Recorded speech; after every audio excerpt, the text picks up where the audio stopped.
G'day legends, I hope you're having a fantastic day, and so far you are having a brilliant Friday.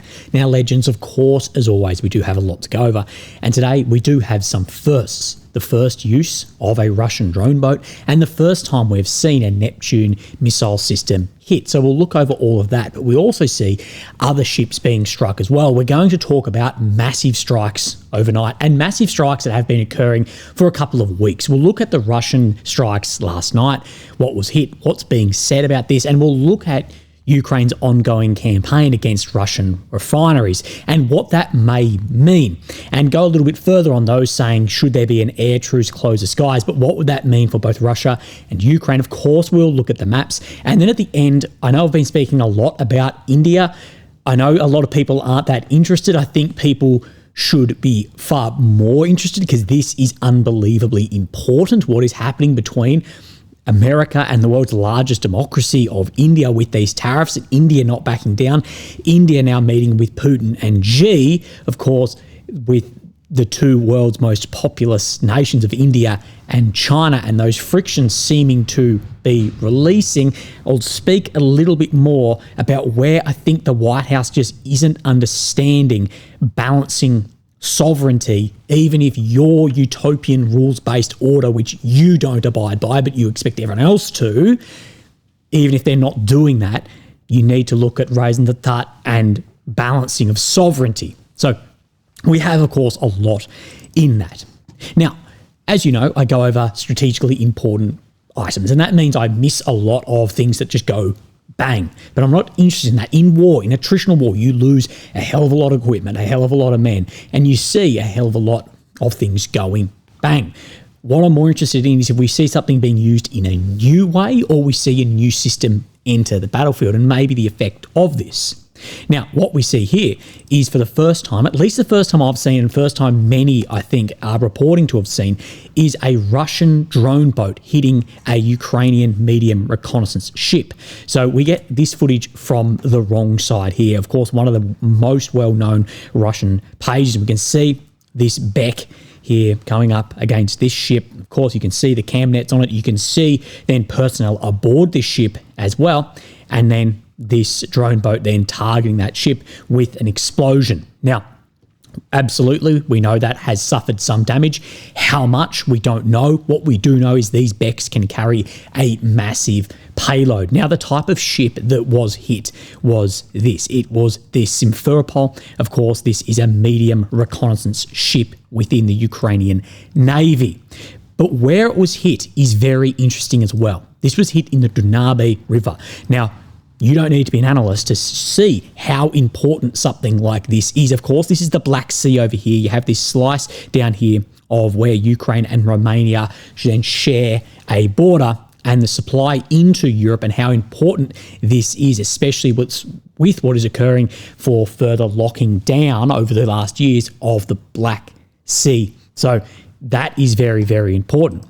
Ukraine's largest and best known drone expert, I'd say the largest and best known, which is Serhiy Flash. He wrote about this maybe a month ago, about potential for a Russian Rubicon that could be what we are seeing at the moment. Now, if you're unfamiliar, the Rubicon is like Russia's special forces of drones, primarily working firstly in Sumy Kursk and now around Pokrovsk, that its own elite unit with massive resource ability on the front line, causing chaos. But not if it's true or not, but if it is true, then the Water Rubicon I warned about on the channel has started to work. Now, we see today as well a Russian corvette being struck by Ukrainian FPV drones in the Sea of Azov. So you can see this drone then coming through here, and you will see the first one goes for radar and communications aboard the top of the vessel, and the second one going for then the superstructure.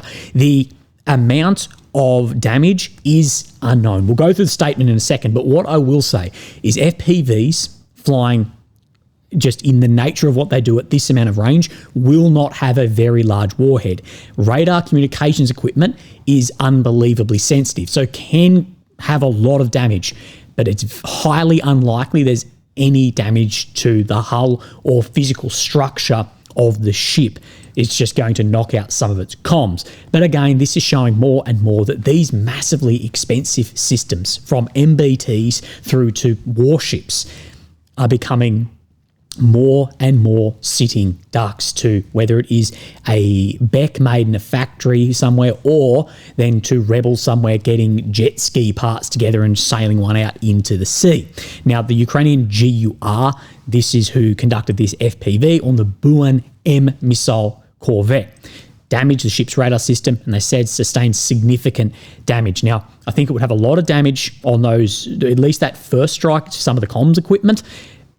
I'm unaware how much. As far as to the hull itself of a ship like this, we've seen drone boats with hundreds of kilograms of explosives still not be able to completely sink the ship. So a FPV like that most likely won't have damage to the ship itself. It'll be ancillary equipment. Of course, if you're blinded, you may as well be a sitting duck. But this is a first time as well here. You've often heard about the Neptune anti-ship missile system that the Ukrainian forces are operating. Now, for the first time, we've seen one here tracked by a Russian drone. You can see it near this fortification here. And then you will see an Iskander missile land very close to it. So you can see one fire off. Now, there was footage earlier in the day that did show allegedly S-300 intercepting a Neptune, but we'll take that as a grain of salt. But what we get from here is then the Iskander striking just over here, and you can see just the amount of shrapnel and kick up of the dust around this, but did miss by some margin. Then you can see one of the missiles start cooking off inside of the system. As far as a explosion of the system, no, we don't see it. What I will say is it will have suffered significant damage from the shrapnel around that. I don't think people understand how deadly a tungsten ball going at speed or any amount of shrapnel actually is. But there's a few things of which don't add up to me about this. So this is a rough measurement, but it's within 1 or 2 kilometers. Okay, so take it as you will. But it's operating 25 kilometers from the zero line around Ottokiv-Robotny front, when this system has a range at least claimed of up to 1,000 kilometers. I don't know why it would be this close to the front line. Of course, below this is the Sea of Azov, but the Sea of Azov, to the furthest possible point from where this was 280 kilometers. It's basically to the Kerch Strait Bridge. Now, many are suggesting that this is now being used more as a cruise missile to target ground targets rather than in its traditional anti-ship role, which maybe so. We see air defence being used in a ground targeting role too, especially with the S-300. But I still don't get why it was that close to the front line. A lot of people are asking that same question. Now, the cabin on this system is armoured, and the crew may have actually survived this as well, given that it wasn't a direct impact, and that shrapnel, that is what those armoured cabs are made for. We've seen similar with HIMARS previously, but that system has suffered significant damage. Likely the system itself, which is actually the firing system, not the truck bed, has been destroyed by just shredding through it. But again, we will see. Of course, you always have a risk on this with, as all the tyres are going to be blown out, it'll have run flats, but driving on a run flat is it still has inflation in it. You are very susceptible to then follow on strikes onto that too. So let's have a look at the large, massive strikes that occurred overnight too, and in the past weeks, talking about the Ukrainian oil refineries, and that damage will take some time. So there's a lot of footage out there, and I'm sure you can go find that if you'd like. But NOAA reports, and many are reporting this, Russia reportedly struck the Bayraktar drone facility in Kyiv. Bayraktar, very famous drone in the beginning of the war.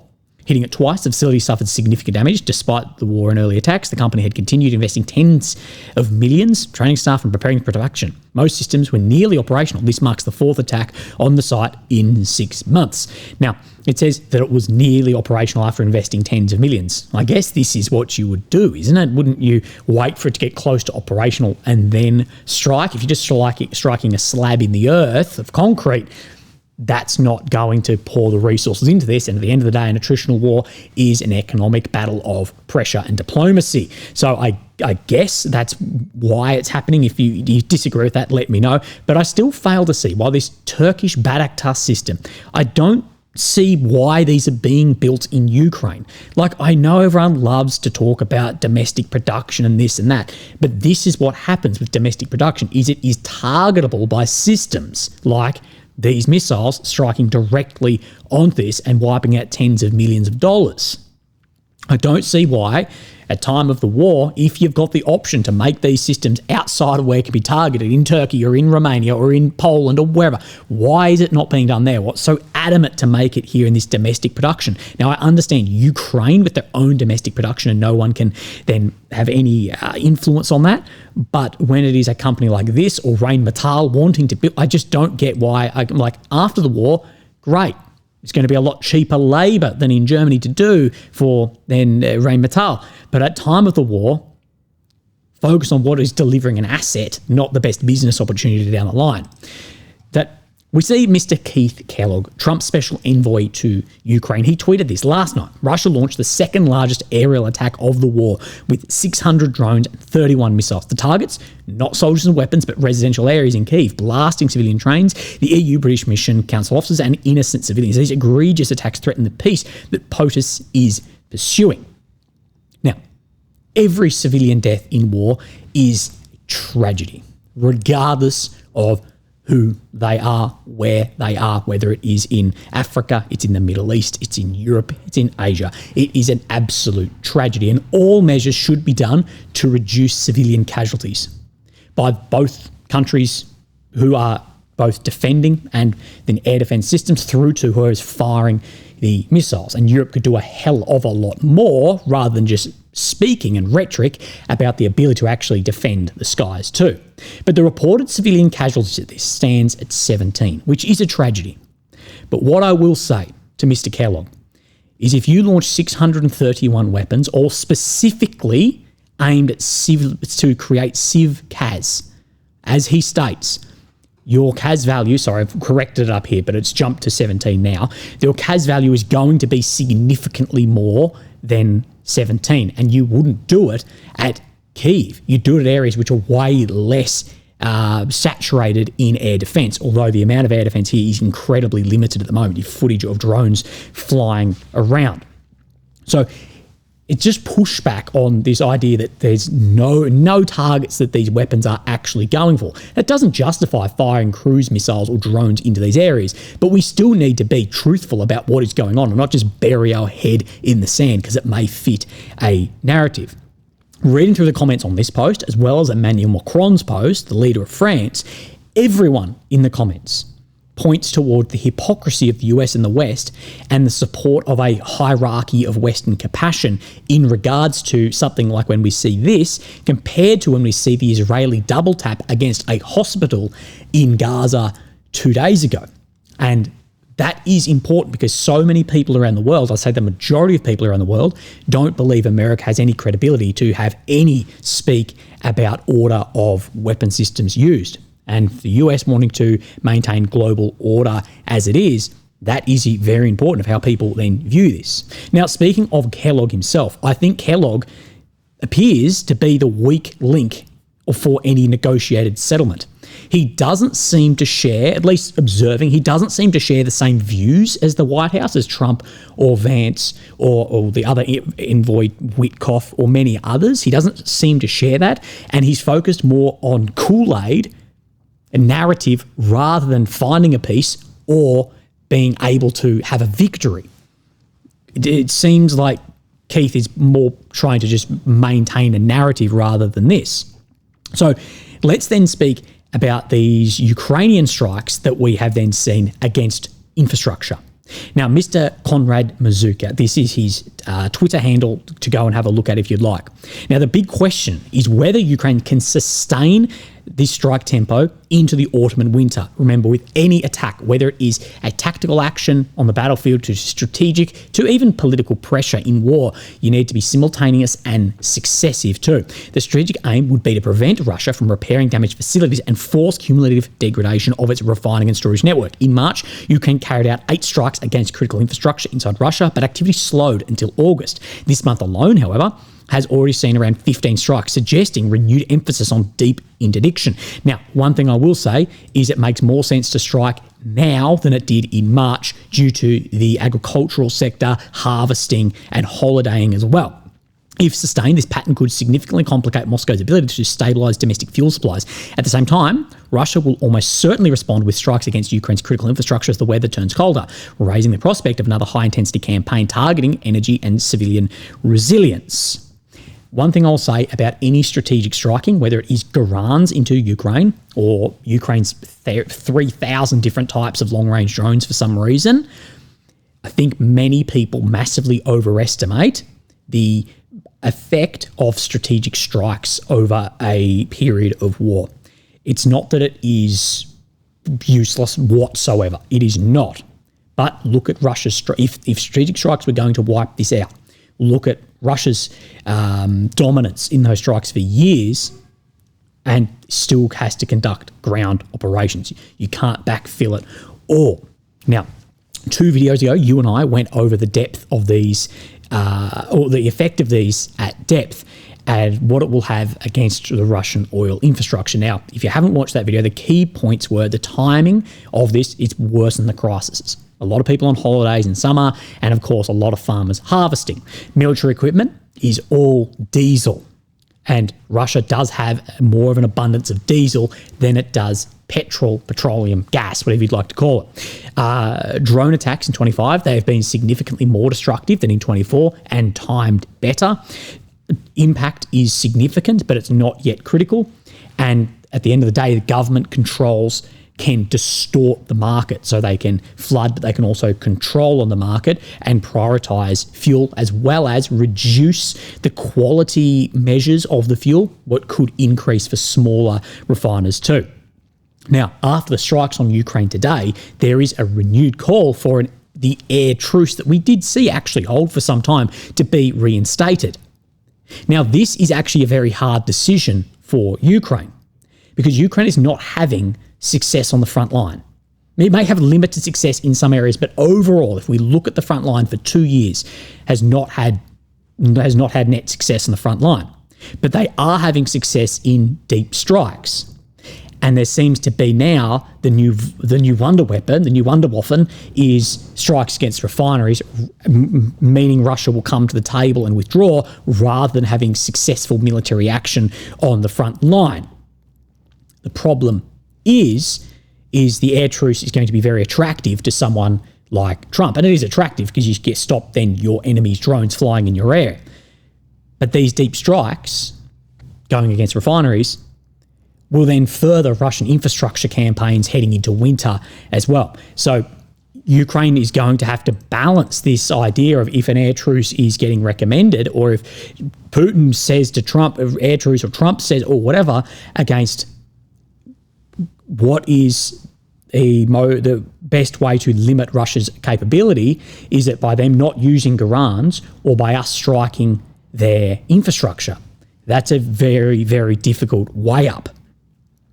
Now, can Russia weather a fuel crisis caused by Ukrainian drone attacks? This is what we went through the other day. Now, the same gentleman, Konrad Mazika, he's gone over this, and he said 4 of the 13 refineries struck in August are among Russia's most important diesel producers. The immediate effect on diesel output is limited, but if Ukraine sustains its campaign, particularly against refineries specialising in diesel and vacuum gas oil, the balance will shift.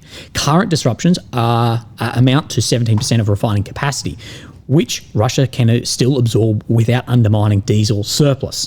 But if outages rise towards 30%, diesel availability will tighten sharply. Seasonal demand surges from agriculture in the autumn and heating in the winter would magnify this pressure, with the domestic market eventually outpacing production capacity and eroding surplus. There may have to be more priority to the military. But what I will say about this, and this current disruption of about 17%, this is being taken out of context everywhere. Now, I'm not saying Conrad is doing this, but I'm saying many, many people are doing this. When he says disruptions amount to 17% of refining capacity, he means refining capacity. There's nuance needs to be added. This does not mean permanent production has dropped by 17%. No, it means there's a disruption to 17% of that capacity. If I go down to the fuel station and I pull off all the handles, I've disrupted 100% of that capacity. Or I put padlocks on all of them, or I blow them up. It doesn't mean that permanently that's now off the market. Now, speaking between all of this, Ursula von der Leyen has said, I spoke with Zelensky and Trump following those massive strikes, that Putin must come to the negotiating table and that we need lasting peace, firm security guarantees, and to turn the country into a steel porcupine. So massive amounts of military spending and then numbers recruited into the military as well. It all sounds great. But my question still remains, the same question I've asked for years. What actually is the plan here? What actually is the action you're going to take beyond just rhetoric and further sacrifice, Ursula, or Kaya, or Mark Rutte? Like any of them, what actual actions are being taken? Because this tweeting means nothing. Maybe air defense systems, increased long-range capability, maybe opening up to actual negotiations, not shooting everything down.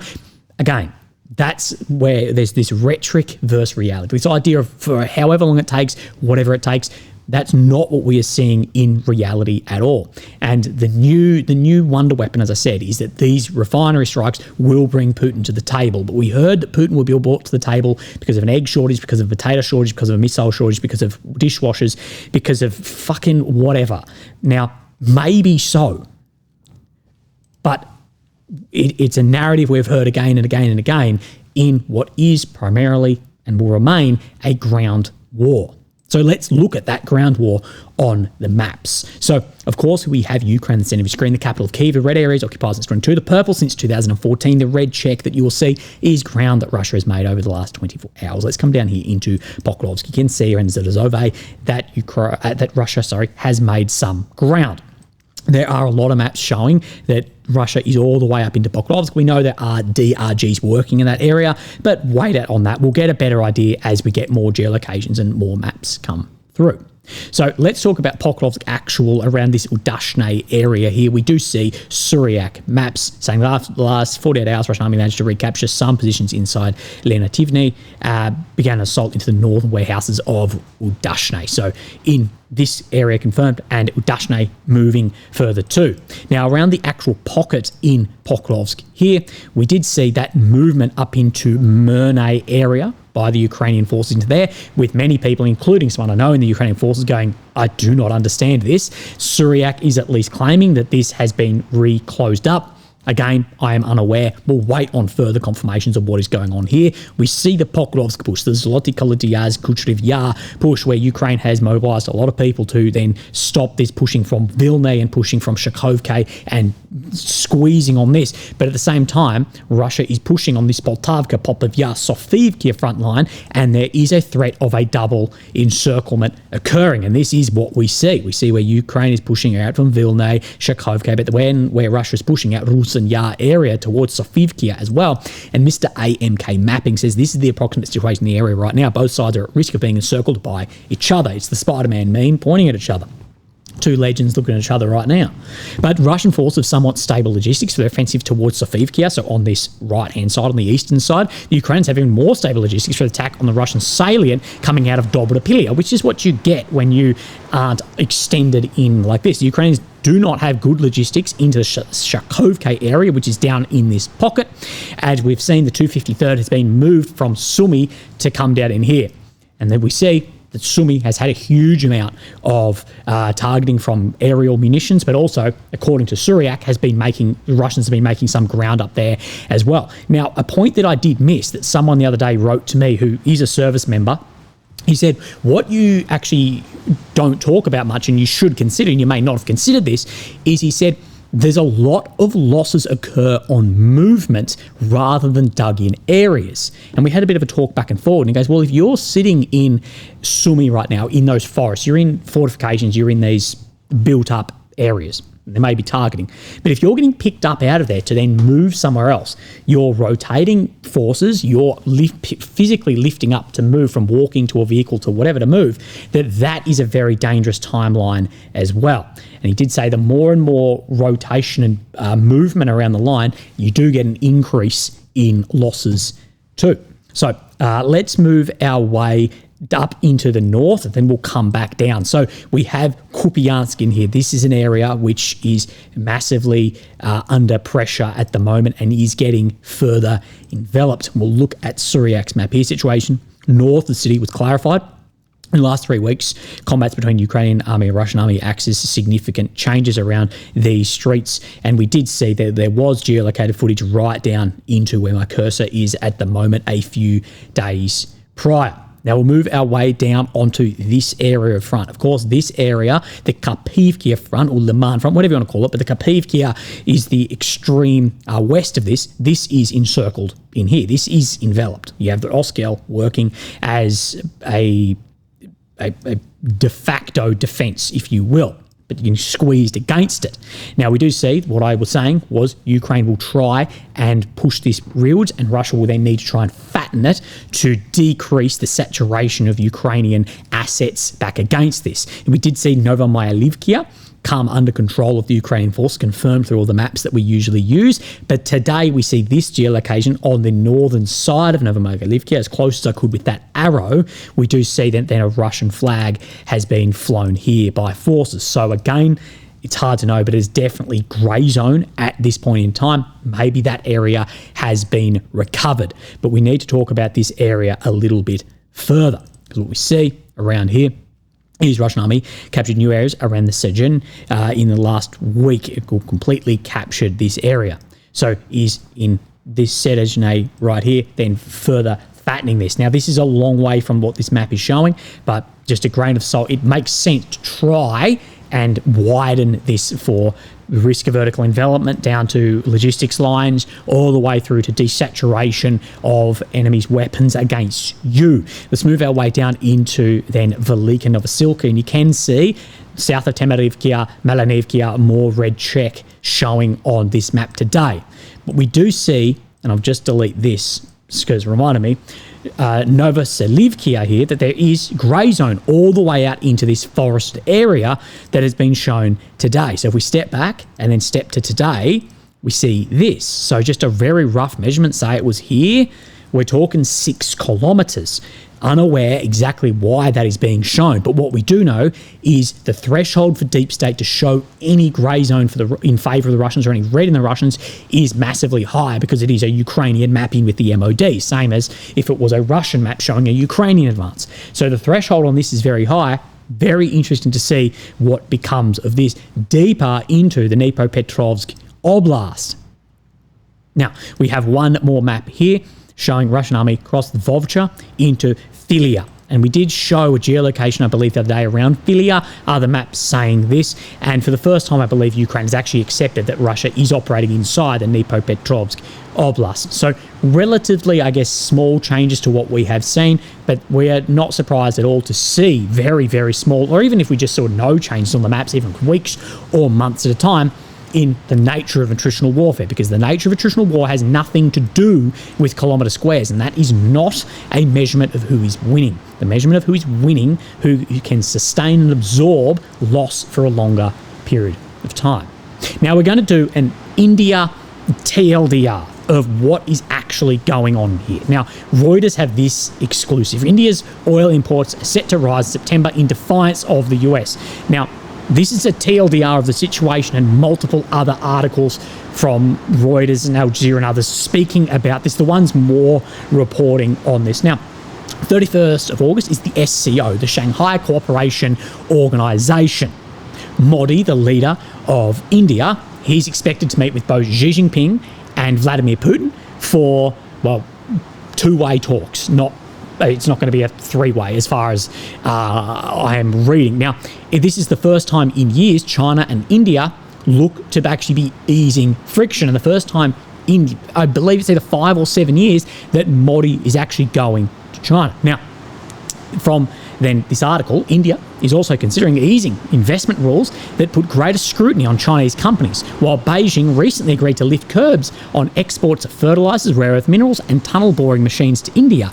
Now, who isn't getting rare earth minerals at the moment due to sanctions? Who is desperate for them?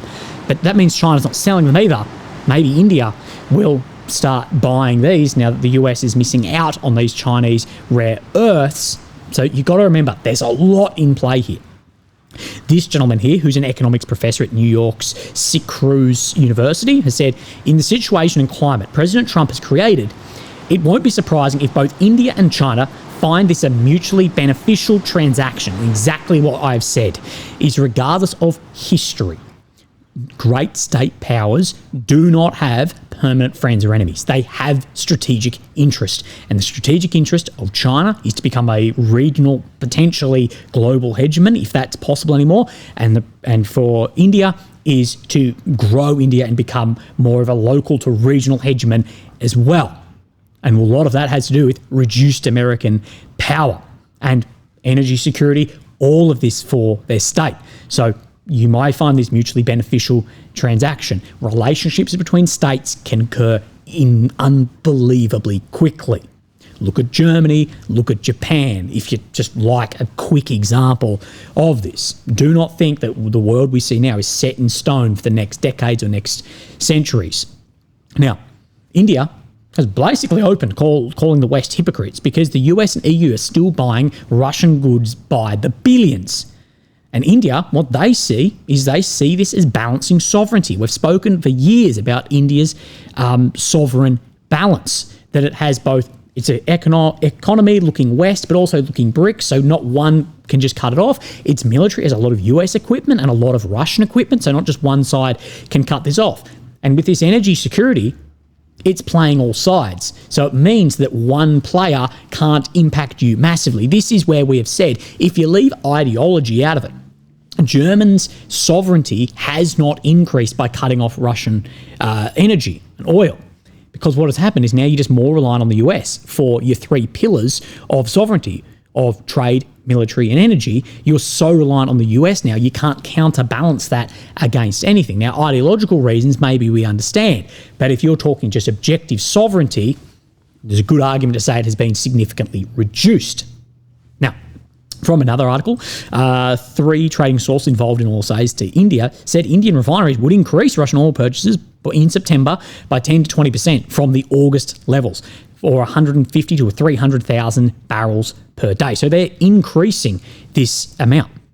This gentleman here, Sumit Ritolia from Kepler, an oil refining specialist, says, unless India issues a clear policy directive or trade economic shift significantly, Russian crude will remain a core part of its supply mix. And at this point in time, Russian oil is still cheaper than buying from OPEC. So it's all about this balance of sovereignty and what India see as getting the cheapest product, and that there's a call against rules-based order and all this. And we're going to look at what the US is saying, but I think they don't understand and not looking at, one, the hypocrisy in this. I'd understand if we're secondary sanctioning anyone who's working with Russia.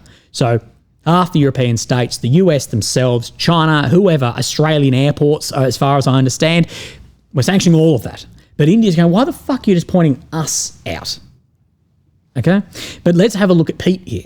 This is Trump's advisor, Pete Navarro, and he is a senior counselor for trade and manufacturing in the White House, and he's an American economist. Now, he has had some very, very firm words about Narendra Modi, India, and what is occurring in the war overall. So let's have a look at this and add some nuance or perspective to some bits too.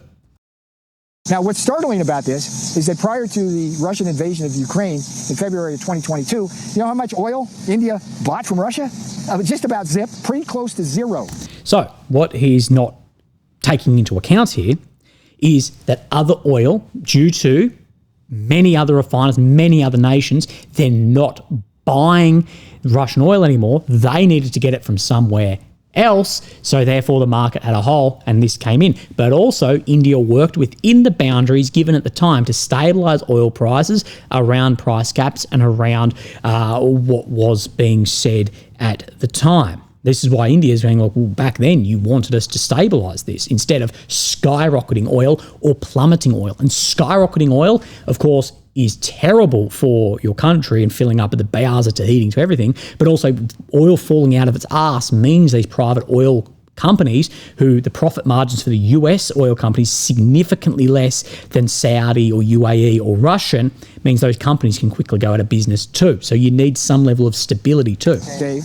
And then when Russia invades, they got to figure out a way to backdoor it. So India quickly transformed itself into basically a Kremlin laundromat for their oil. And so India took measures to have cheap energy, and I don't think they gave a shit who they were buying it off. So again, they send us their goods here. We can't send them theirs. We pay them a bunch of money. They use it to buy Russian oil. Then the Russians, what do? They use it to fuel their war machine, kill a bunch more Ukrainians, right? And then NATO and the Europeans, coupled with the United States, has to do what? We have to pony. So this money being sent, it's going to kill Ukrainians and fund the Russian war machine. It's funding the Russian economy, of course. Yes, and there's this oil money going, is doing that. But also, all the uranium that America buys, all the Europeans who are buying then oil, all of this going that way. It's doing the same thing, same as China. And this is where India is calling out the hypocrisy of this, while trying to stabilise their own energy market, while being told in the beginning they were doing the right thing by stabilising global oil markets by buying this at a reduced price cap. Billions more to protect Ukraine because India's giving Russia the money to. You see what I mean? It's like crazy. Yeah. It's just oil insanity math. And so it's when we talk insanity maths and who's responsible for this and this and this, you see them long bows being drawn in this. There's no excuse for the world's largest democracy by population, which is India, getting in bed with the Russians, buying their oil, and then complaining when we add tariffs on that to have them stop doing it. They're not. What I see is they're balancing sovereignty against other great state powers. They are then looking first and foremost their own energy as well. And what Peter's not getting at here is go look at some of the fuel rods. Because India, look, the road to peace in Ukraine runs through a lot of places, and New Delhi is one of them.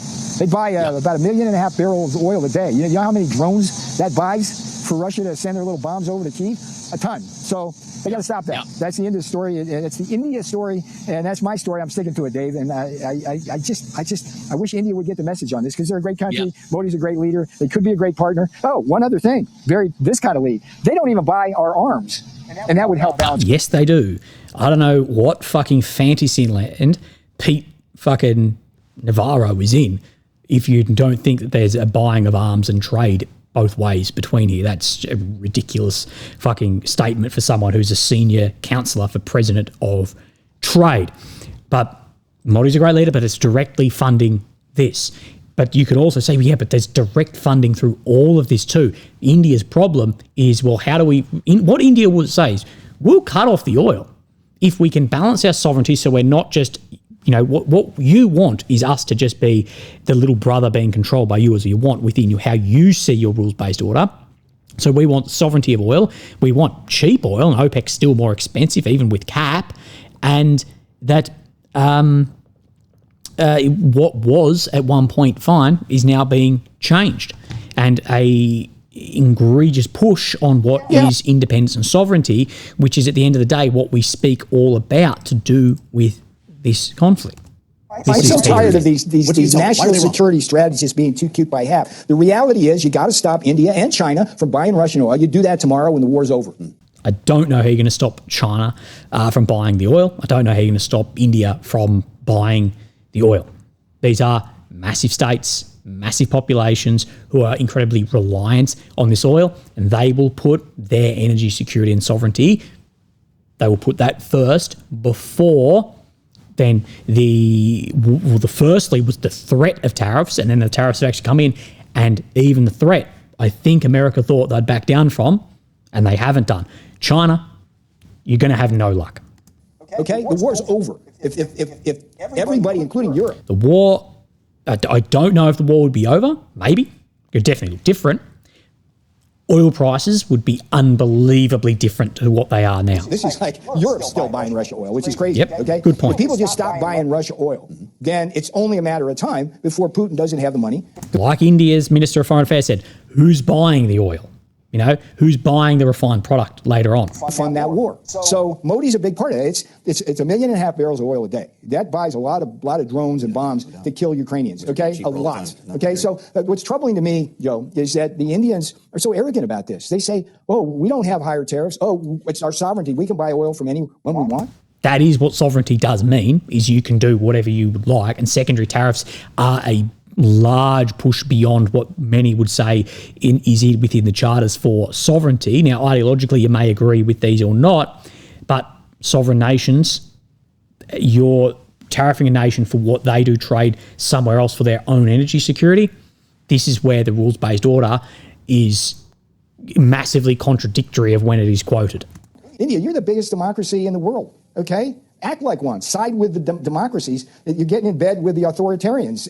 China, you've been... So you're getting in bed with the authoritarians, side with the democracies. And what I will say is, I think India is on their own trajectory and going, we're doing what is best for India in the long run, and maintains our manufacturing industry to keep things incredibly cheap and to remain that rise, rather than, or if we're not buying this oil, where's it coming from and for how much? With a quiet war with them for decades. And they're trying to, Pete, they're trying to balance their sovereignty, because if they switch all of this to American product or European or whatever, with military and all of this, they're balancing sovereignty. Listen to this. Oxygen and all your territory. These are not your friends, folks. Okay. It might have been in this one, but he said in one of these, he says, "Well, where are they buying military stuff from? They're buying it from Russia." Yes, they are. Are they? Should they not be doing that? I don't know. But if you're trying to balance sovereignty and you just buy American hardware, America can just clamp down on you. But if you're this is India's whole policy, is this balance of sovereignty. We get some Russian fighter jets and some American missiles, but not one can be completely cut off. We work in the Western economic system and we work in BRICS. So if Russia and China have the shits with us, we can transfer to the West. And if West have the shits with us, we can transfer that way. That is how it is running. So you can preach, and again, this is just what I don't get at the moment, is this idea that right is might, and this Wilsonianism, idealist, utopian vision that by Peter or Kaya or Ursula or Macron saying that because of its moral and its ethic and it's right, therefore it will have the might and will be victorious and fair and move trade and move this. And what I say is the world doesn't work like that, especially with major powers. Power is power. And I pushed back on this yesterday with saying that Article 2.4 of the UN following then the Second World War, that's what stopped war. No, it didn't. What stopped great state wars was nuclear weapons, because the fucking threat of being extinct is there. It wasn't written in paper. Politics has always been power and will always remain power. And these leaders who don't give a shit about your way or your ethics or your morals, if you're trying to lean on that with them, they despise that and even weaponize it back against. Anyway, a lot there, legend. Sorry, that was longer than I hoped. You have a fantastic day. Have a great weekend, and I'll hopefully speak to you tomorrow. Thank you. Bye-bye.